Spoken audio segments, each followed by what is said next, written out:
So I'm just going to explain a little bit about where these came from. When the presentation came out and we did the elect principles, we thought, what's a way that we could just make it a simple form that you could use as user-friendly.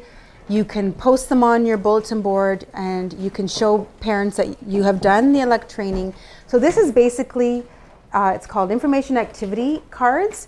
So it shows the 6 principles, but what we've done is we've split up, and this was the elect ambassadors got together and we worked on this. So we went through the principles and we wrote down if you were supporting it, what you're doing, and it's also kind of a self-reflection that I'm doing this. So principle 1, each child development sets a foundation for lifelong learning, behavior, and health. So how do you do that? Respecting and celebrating individuals, modeling and encouraging healthy choices, providing a variety of learning opportunities, and maintaining a safe, enriching environment. So on the back of that, it says, in their I statements. So to practice it, so how we were talking about how you implement it, how you practice it. So I show affection to each child. So these are things that you can think about and you can answer yourselves. I use the children's names when communicating with them. I observe the children and notice when they do well and when they need my help. I have a plan of activities for the day to support early learning. I pay attention to the children's words and body language, and I use my observations to decide how to respond to the children's needs. I inspect my home daily to ensure that the environment is safe for children. So if you're looking at principle 1 and you're wondering, do I meet that need? Do I meet that principle? Just asking you those questions, and if there's one that you don't, maybe you can think, okay, what can I do? Also with that, in this section, we've given you 2 activities and you can look over it. There's one is friendship salad, and the other one is a welcome song that you can do every day. When the children come in, you can sing a song. So principle 2, partnerships with families and communities strengthen the ability of early childhood settings to meet the needs of young children. So how do we do that? Communicating daily with parents, sharing the child's progress with the parents, encouraging parents' participation, building connections within the community, and connecting parents to community resources. So again, the I statements: I take interest in each family. I respect each parent and value their parenting styles. I communicate with each parent about the child's day. I welcome parents to get involved in different ways depending on their interest and availability. I welcome parents to visit any time when their child is in care. I find out about different resources that are available in the community. I share community resources with parents. So these are all things that if you do, you're meeting that principle and you're supporting it.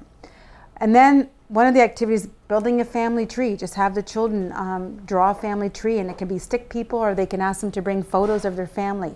You could do all the families in your home on one big tree, those kinds of things. Making a map of where your home is and where the children are coming from, and show them like where they live in the community. Some might live in your community, some people might live out there. So again, these are just simple activities. So principle 3, demonstration of respect for diversity, equity, and inclusion are prerequisites for optimum development and learning. So respecting each child as a unique individual, meeting the needs of families, embracing cultural differences, and guiding children's learning at his or own pace. So how can I do that? I provide a space for each child's belongings. I find out something about each family's culture and incorporate this information when I interact with children and plan activities. I offer a variety of activities that meet the developmental needs of all children. I offer activities that build on each child's interests and skills. I support children during group and individual play and help them learn from what they are doing. I give children the help they need to accomplish things and help them feel confident by trying new tasks. I respect that each child completes activities and tasks at their own pace. And it's really important, and take advantage of home childcare because we have the flexibility to allow that. That, you know, we don't have a strict timeline that we have to finish something. If a child's really doing something, or they're almost finished doing an activity, or a child's outside learning how to skip and they almost got it. Is it really important to go in for that 5 minutes at 10 o'clock, or can we wait another 15 and then they get it? And they get that skill and they've taken that time. So using those opportunities. So one of the things you can do is play, pretend play experiences. So just having things out there for dramatic play, dress-up clothes, those things that they can imitate, an old phone, those kinds of things, pots and pans, those kinds of things. Have an open house. Some providers will do that with new families, have an open house that parents can come and visit and see what the children are doing. That a lot of parents today are really rushed dropping off and picking up. But if you say, okay, maybe on this night we can do an open house, you can see what I do during the day. This is what we work on and those kind of things. And give the parents and the children opportunity to show what they do and what you do during the day. Principle 4, a planned curriculum supports early learning. Organizing the physical space to make the best use of the home. Recognizing how children learn in a social setting. Observing children, setting specific developmental goals for each child, providing a variety of materials and activities. All our homes are different. Some of us have, limited space, some have big space. But no matter the space, you can be creative and you can make it an environment that children are going to learn from and setting it up, those kinds of activities. And also using your outdoor space. If it's not a backyard, in the community, what's out there that you can use and how you can incorporate that in your space. So, practices. I offer a variety of indoor and outdoor play in an environment that is safe, welcoming, and supportive of children's learning. I provide enough toys, games, art supplies to help all the children learn. I change the supplies regularly to help maintain the children's interest. I observe the children in my care so that I am able to understand how the children learn and so that I can set specific goals. I'm aware of the value of observation to support programming for children's developmental needs. I offer opportunities for children to play with others. So if you only have one child in care, if that's all you have at the moment, or you only have one child in care for that day, how can it doesn't mean that you have to be there. You can go to playgroup, you can go to park, you're still going to have them you can have them engage in with other children and give them that social experience as well. So again, how can I use that, or how can I use my environment to incorporate the social? So one of the things I had mentioned earlier about programming in the park, that just taking a different toy to the park, how can you change it? Bringing trucks, bringing dolls, bringing strollers. What we do now is we bring a boombox and we record some of their favorite songs, and we all dance. So you bring the boombox and they just have music and they dance and sing. Dance with all of us. Yeah. Oh, that's great. So fun. And yeah. The whole neighborhood can participate. So and then so it's just not just you guys. Whoever's in the park, the kids can do it. So they're meeting new kids. Other kids are involved as well. My daughter's a DJ, and we're gonna get a DJ in the park soon too. Oh, great. So there's like just bringing music or musical instruments. You could do a marching band, those kind of things. We're even going to do, plays and reenactments and stories. Everything. So just do it. She was saying just even doing plays and acting out in the park, or even bringing up dress-up clothes if you want to do that, and how you could put a play on. So those kinds of things.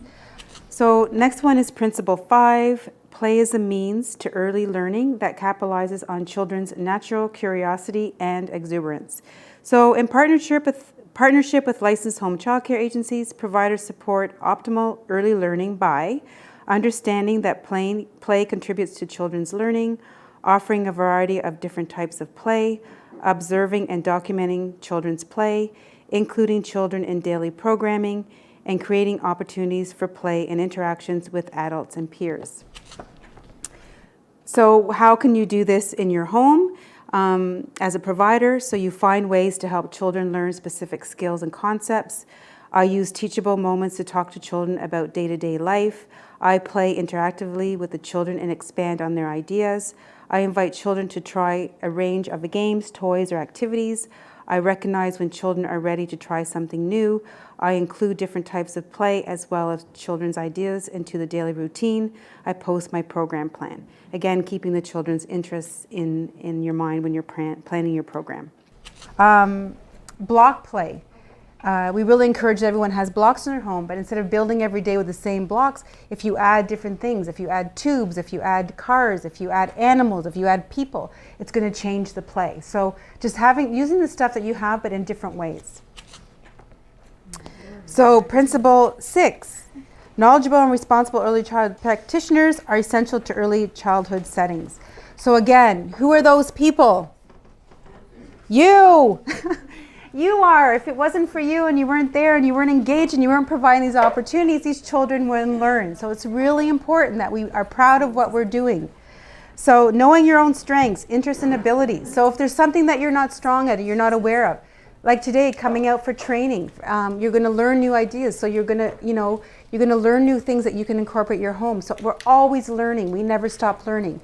As adults, we always learn. It's really important that we get out and we do these workshops and we learn and we talk to other people and we share ideas that we can use. Because sometimes just something very simple we never thought about. Think, oh, I never thought of that. Let's try that. Seeking out learning opportunities, providing a welcoming and nurturing environment, valuing each child, participating in children's play, and building relationships. So some of the activities we have. Okay, so this is what I can do. I continue to learn and apply my knowledge about how to operate a quality home daycare. I make decisions based on what is age and developmentally appropriate for children. I attend workshops and keep knowledgeable about current research on early learning and care. I reflect on practices and engage in new learning experiences. I know when to stand back and observe play, when to join in. I know how to encourage children to think for themselves and allow time for them to problem solve. I challenge my personal biases and beliefs in order to evaluate my practices, program, interactions with children and families. So it's always learning. So something that you might have done with a group of children for years and years and years, and you get a new group in, it's not working. Reevaluate, change it up. It's not, see what you can do differently. Some things work all the time, but things change, children change, and needs change. So one of the things you can do is a provider portfolio. So create a portfolio to highlight your achievements, philosophy, and program. So things that you can add into it is your program philosophy, description of your experience with children, training, any certificates. So a certificate that you'll get from today, you can add into your portfolio, your daily routine, program, and plans, your menu, any newsletters, examples of children's artwork, photos of your family, the children in care, activities, anything that you've done, and resources that you use in order to program. And also, one of the activities you could do is like a daily news and just set up an easel and just when the parents come to pick up, just the kinds of things you've done during the day or during the week, and just let the parents know that you've worked on it all week. So like a little newspaper, and this is what we've done for the week of, and just write it down. Also in your cards, there's a list of suggested materials to have in your home. This is things that we as advisors like to go in and see. It's basic things: markers, crayons, various types of paper, glue, scissors, paint and Play-Doh, age-appropriate books, music, CDs. Some people use your computers and have YouTube music and stuff to get them moving and dancing. Using different types of music as well for children so they can hear different types of music. Blocks and building toys, puzzles, materials for sorting, sequencing, and matching, props for pretend play, water and sand toys, puppets and dolls, musical instruments, bins for storage. So these are things that it's a good list to refer to. So when you go back to your homes and think, okay, what do I have? And you can check off all these off, it's great. If there's an area that you think, oh, I don't really have much of those, or when you're looking at improving your toys or adding to your toys, take a look at the list and think, okay, what can I add? Maybe you don't have